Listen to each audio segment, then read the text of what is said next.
Hi, my name is Beth Hiley here for BoardGameGeek at Essen 2011. We're about nearly halfway done at our last day on Sunday.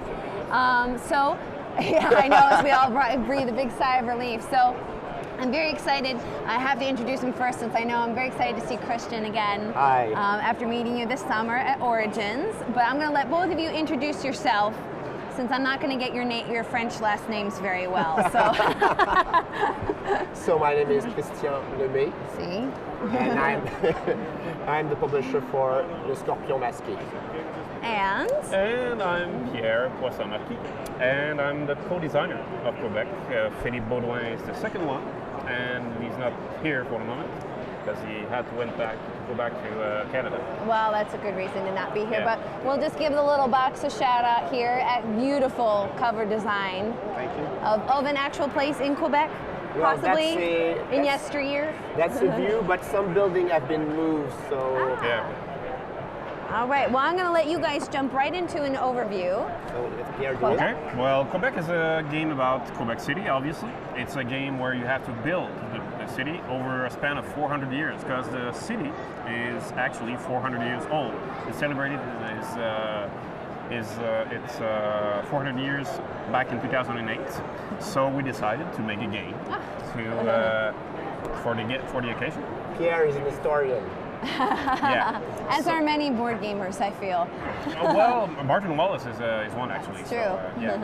And so the game basically is about constructing each of the most important buildings in Quebec City. And what you have to do is basically have an architect, which is your little pawn here, and you have to put it on the blue spots on each 100 years. Because 100 years in the game is one round, which is about 5 to 7 turns for players to play.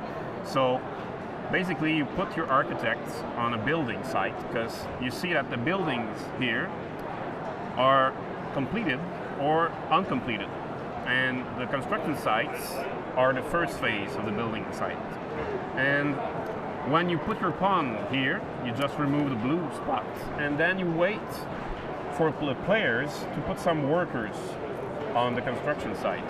Because the thing is, in that game, it's a worker placement game, but everyone else wants to help you build the thing you want to build. Because the thing you want to build will give you points, but the other players will have some points too if they help you build the thing. So each building is associated with one bonus action, and the architect, so let's say Pierre, the green player, does not have access to this bonus action. But since they are strong, you often place your workers to other players' building to get those bonus actions. I can tell automatically balancing things out a bit. Exactly.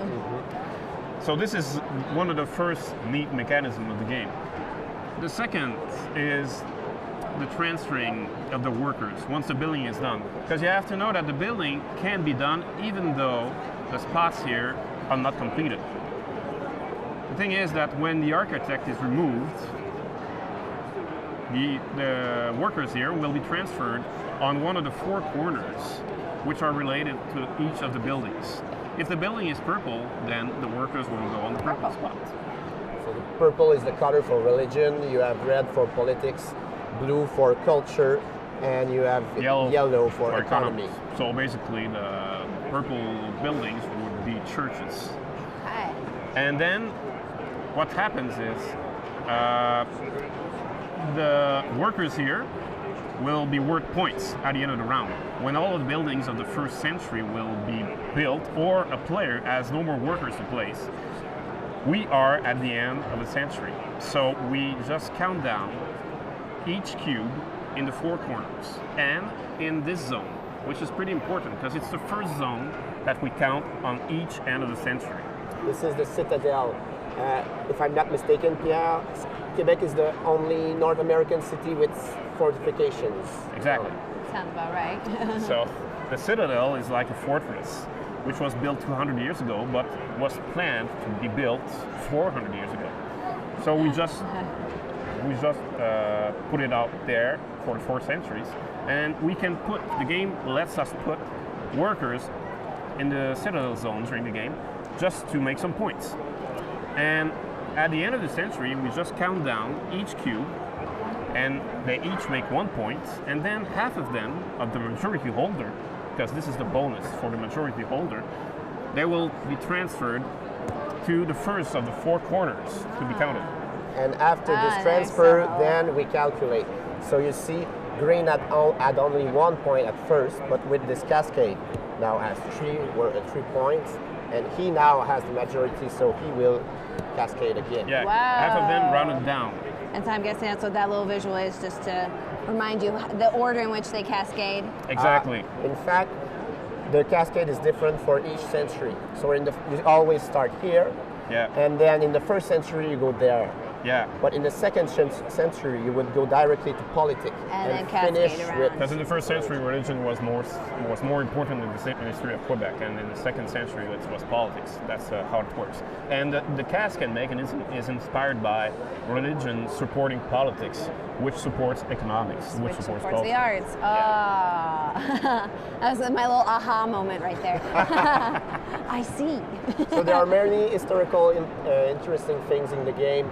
So you see this building, the Théâtre Capitole, was really built in the 3rd century of the history of Quebec. So the historical buildings are in the good order.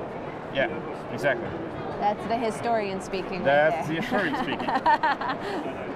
And you may also have the help of leaders. You may have the help of leaders. During the game, instead of putting down your architect or putting down some workers, you can instead pick up a leader card, which will give you a pretty powerful advantage.